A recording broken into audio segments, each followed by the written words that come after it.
Marcus Aurelius once said, "You have power over your mind, not outside events.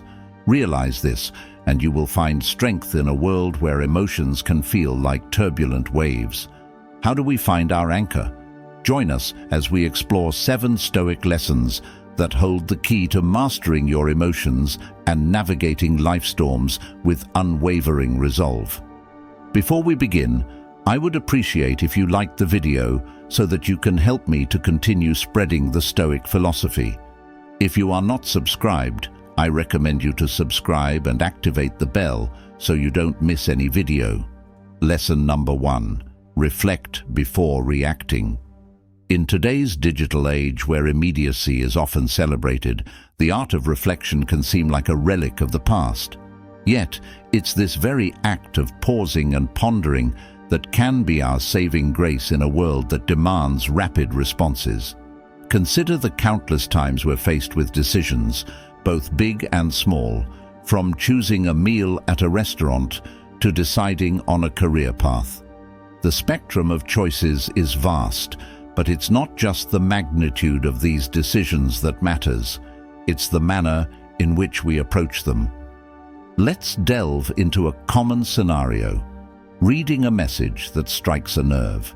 Maybe it's a colleague questioning your work or a friend making an offhand comment. The gut reaction might be defensiveness or anger. But what if, instead of diving headfirst into that emotional whirlpool, you took a step back? By allowing yourself that momentary detachment, you're not suppressing your emotions. You're giving them a space to breathe, to be understood. This practice of reflection is not about passive acceptance or avoidance. It's about active engagement with our thoughts and feelings. It's about asking probing questions. Why did this comment affect me so deeply? What underlying beliefs or past experiences are influencing my current emotions? Is my immediate reaction based on the present situation or past baggage? Moreover, reflection before reaction is a tool that fosters empathy. By giving ourselves time, we also allow ourselves to consider the perspectives of others. Maybe that colleague had a stressful day, or that friend didn't realize the weight of their words. By reflecting, we open the door to understanding, not just for ourselves but for those around us. In relationships, this practice can be a cornerstone. How many misunderstandings could be avoided if we took the time to reflect before reacting? How many bridges could be built instead of burned? It's in these reflective moments that we find clarity, compassion, and connection. Furthermore, in professional settings, the ability to pause and ponder is invaluable. Leaders who reflect before making decisions are often more respected and effective. They're seen as thoughtful, measured, and wise. Their decisions, born from reflection, often stand the test of time. In a world that often feels like it's moving at breakneck speed, the act of reflection becomes a form of rebellion, a quiet yet powerful statement that we won't be swept away by the currents of immediacy. It's a commitment to ourselves, to our well-being, and to the quality of our interactions with the world. In essence, to reflect before reacting is more than just a practice. It's a philosophy, a way of life that champions depth over breadth, understanding over impulsivity, and meaningful connections over fleeting interactions. It's a journey inward that has profound outward implications, shaping not just our responses, but the very fabric of our lives. Lesson number 2. Understand what's in your control. Have you ever found yourself caught in a storm? Not the kind with rain and thunder, but the storms of life, unexpected events, disappointments, or sudden changes. The Stoic philosophers from ancient Greece and Rome have a lesson that feels like an anchor in these storms: the dichotomy of control. Picture this. You're planning an outdoor event, and despite all your preparations, it rains. Now, you can't control the weather, no matter how much you'd like to. But your reaction to the rain, That's entirely up to you. You could lament, get frustrated, or you could adapt. Maybe move the event indoors or see the rain as a refreshing change. Epictetus, a Stoic philosopher who was born a slave and rose to become one of the most influential thinkers of his time, put it succinctly: some things are in our control and others not. It sounds simple, right? But in this simplicity lies a profound wisdom that has the power to transform our lives.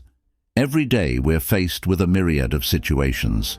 Some we can influence, like our daily routines, the books we read, or the company we keep.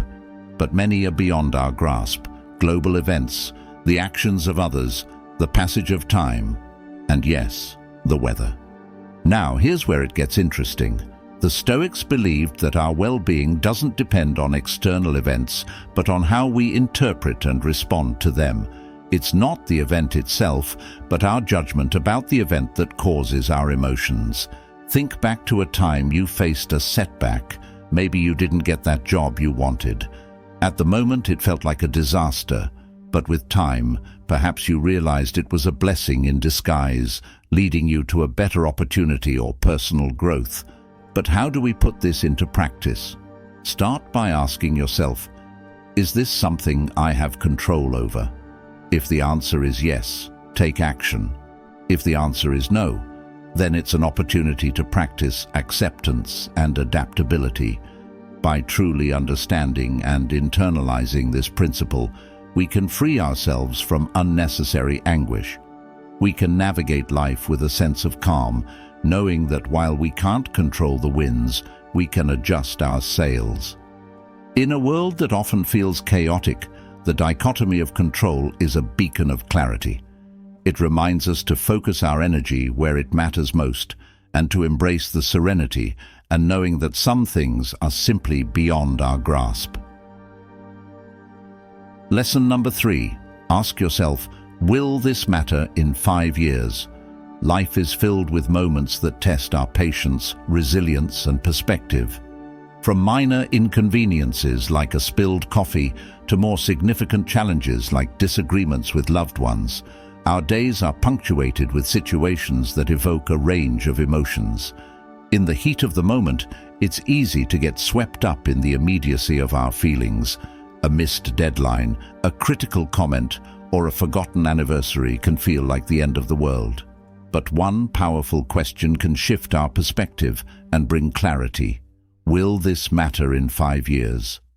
This simple yet profound question serves as a mental time machine, transporting us to the future and allowing us to look back at the present moment. Suddenly, that heated argument or that missed opportunity is seen in a different light. Most of the things we fret about today will be forgotten footnotes in the grand narrative of our lives. Consider the challenges and worries you had 5 years ago. How many of them still hold weight today? How many have been overshadowed by new experiences, learnings, and memories? This realization can be both humbling and liberating. Using this question as a regular touchstone helps in prioritizing our concerns. It assists us in distinguishing between short-term setbacks and long-term implications. For instance, while a bad day at work might feel overwhelming now, in the grand scheme of things, it's just one day in a career spanning decades. This perspective also fosters resilience. When faced with adversity, reminding ourselves of the bigger picture can reduce anxiety and promote problem solving. Instead of getting bogged down by the problem at hand, we can strategize, adapt, and move forward, knowing that time often brings clarity and solutions.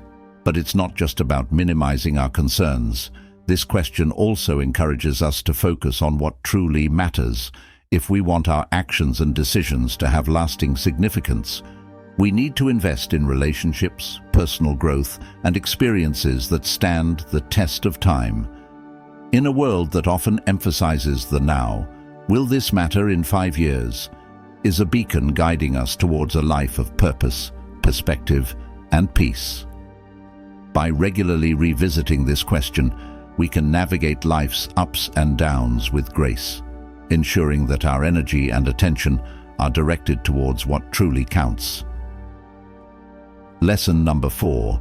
Practice dispassion. In a world that often feels like an emotional roller coaster, the idea of practicing dispassion might seem out of place. But let's delve deeper into what it truly means and the transformative power it holds. Dispassion isn't about suppressing emotions or becoming indifferent to the world around us. It's about cultivating a balanced perspective, a calm amidst the storm. Imagine being able to observe events, situations, and even your own emotions without being overwhelmed by them. Think about the last time you watched a gripping movie. There were moments of tension, excitement, maybe even sadness. While you were engaged in the story, a part of you always knew it was just a movie. You didn't rush to help the hero or console the crying character. You observed, you felt, but you remained in your seat.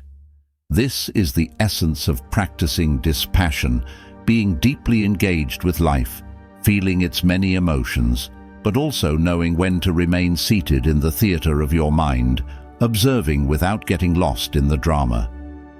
This approach becomes a lifeline in our modern age of information overload. Every day we're bombarded with news updates and notifications. Reacting passionately to every piece of information would leave us perpetually exhausted. Dispassion offers a buffer, a way to engage with the world in a more sustainable, balanced manner. Dispassion also plays a pivotal role in interpersonal relationships. We've all been in situations where conversations get heated, where disagreements arise. In such moments, practicing dispassion can be the difference between a productive discussion and a damaging argument. It allows us to listen more effectively, to respond rather than react, and to navigate conflicts with understanding and grace. Cultivating dispassion starts with self-awareness, regularly checking in with ourselves, recognizing our emotional triggers, and understanding our patterns creates a space between stimulus and response. In that space lies the freedom to choose our reactions, to act with intention rather than impulse. And while dispassion might sound like detachment from life's joys and pleasures, it actually enhances them. By not being overly attached to outcomes, we can fully immerse ourselves in the journey, savoring each moment without the constant fear of loss or change. Practicing dispassion is about finding equilibrium in an ever-changing world. It's a compass that points to inner peace, guiding us through life's varied terrains with grace. By embracing this practice, we not only enrich our own lives, but also bring a sense of calm and clarity to those around us. Lesson number 5. See obstacles as opportunities. The world is rife with challenges. From personal setbacks to global upheavals, obstacles are an inherent part of the human experience. But what if, instead of viewing these challenges as burdens, we saw them as opportunities in disguise? Stoics held a powerful perspective on adversity. They believed that while we cannot always control the events that befall us, we can control our interpretation and response to them. This shift in perspective transforms challenges from mere setbacks to valuable lessons. A quote by the Stoic philosopher Marcus Aurelius encapsulates this idea beautifully. The impediment to action advances action. What stands in the way becomes the way. This means that every obstacle, every challenge can propel us forward if we choose to see it as an opportunity for growth. Consider a river that encounters a boulder in its path. Instead of stopping, the river finds a way around it, either by eroding the boulder over time or by carving a new path. The boulder, an apparent obstacle, becomes an agent of change, reshaping the river's course. Similarly, in our lives, challenges can redirect our paths, often leading us to outcomes we hadn't imagined. For instance, a job loss, while initially devastating, might lead to a new career path, a chance to upskill, or even the opportunity to start a venture of one's own. A failed relationship might pave the way for personal growth, self-discovery, and deeper, more meaningful connections in the future. This Stoic perspective also fosters resilience. When we start viewing challenges as opportunities, we become more adaptable, more willing to face adversity head-on. Instead of asking, "Why is this happening to me?" we begin to ask, "What can I learn from this? How can this experience shape me for the better?" Of course, this doesn't mean we should seek out challenges or dismiss genuine hardships. It's about recognizing that within every challenge lies potential, a seed of opportunity. By nurturing this seed with a positive perspective, patience, and perseverance, we can transform obstacles into stepping stones, leading us towards growth, wisdom, and fulfillment. Lesson number 6. Keep a Stoic journal. The act of journaling has been celebrated across cultures and epochs, not just as a record of events, but as a tool for introspection, growth, and clarity. The Stoics, with their emphasis on self-awareness and personal betterment, were no strangers to this practice. A Stoic journal isn't merely a diary of daily happenings. It is a space for reflection, for dialogue with oneself, for dissecting emotions, decisions, and reactions. It's where the external world meets the internal, where events are weighed against personal values and beliefs. Imagine ending your day by recounting not just what happened, but how you responded. Why did a particular comment upset you? What triggered that burst of joy during a mundane task? By dissecting our day, we begin to understand the patterns of our psyche. We start to see the triggers that sway our mood, the values that guide our decisions, and the habits that shape our days. Marcus Aurelius, the Roman emperor and Stoic philosopher, kept a journal which is now known as Meditations. It wasn't meant for publication. It was a personal dialogue, a space for him to guide himself, to remind himself of Stoic principles, and to navigate the challenges of his life with wisdom. Through his writings, we see a man grappling with his responsibilities, his emotions, and his place in the cosmos. But you don't have to be an emperor to benefit from a Stoic journal.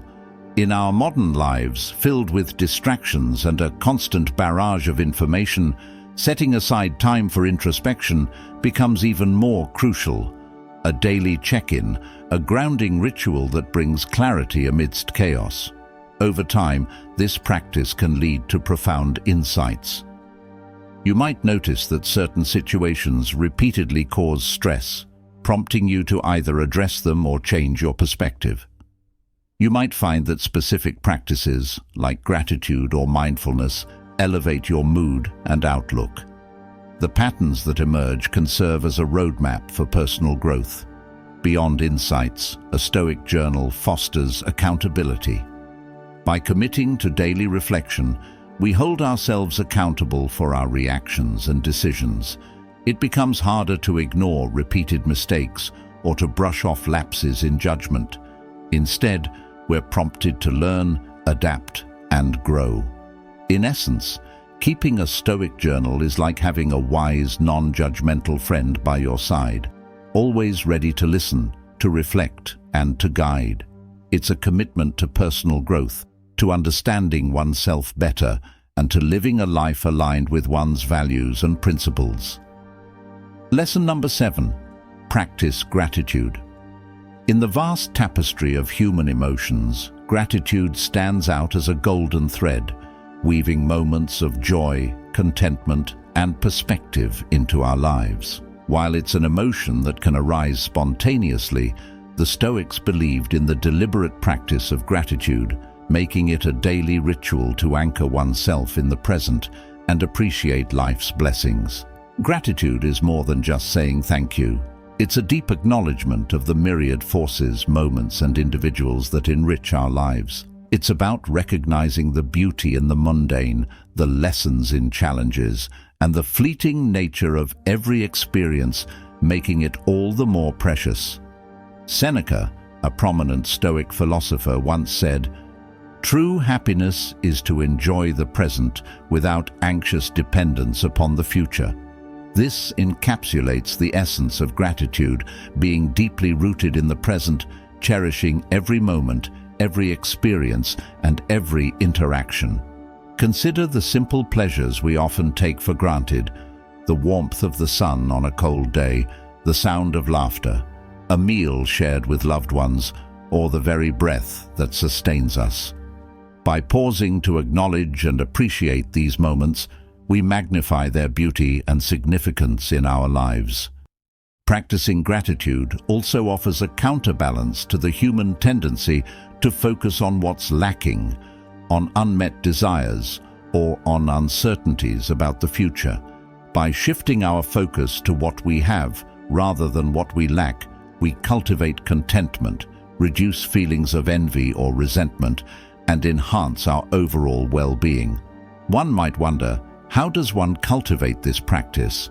It can be as simple as starting or ending the day by listing 3 things you're grateful for.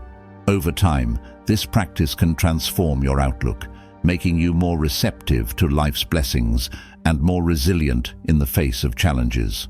Furthermore, gratitude strengthens relationships. By expressing appreciation for the acts of kindness, support, or love we receive from others, we nurture bonds, foster mutual respect, and create a positive feedback loop of goodwill and affection. In a world that often emphasizes more possessions, more achievements, more desires, gratitude is a gentle reminder of the abundance that already exists in our lives. It's a call to celebrate the present, to embrace life with open arms, and to tread the path of existence with a heart full of thanks. As the sun sets on another day, we're left with the echoes of ancient wisdom in our modern world. How will you harness these Stoic lessons to shape your tomorrow? We're eager to hear your thoughts and experiences. Share your insights in the comments below, and let's continue this journey of self-discovery together. I hope you enjoyed the video, and I am thankful for you joining us. Until next time, stay curious, stay grounded, and never stop seeking wisdom.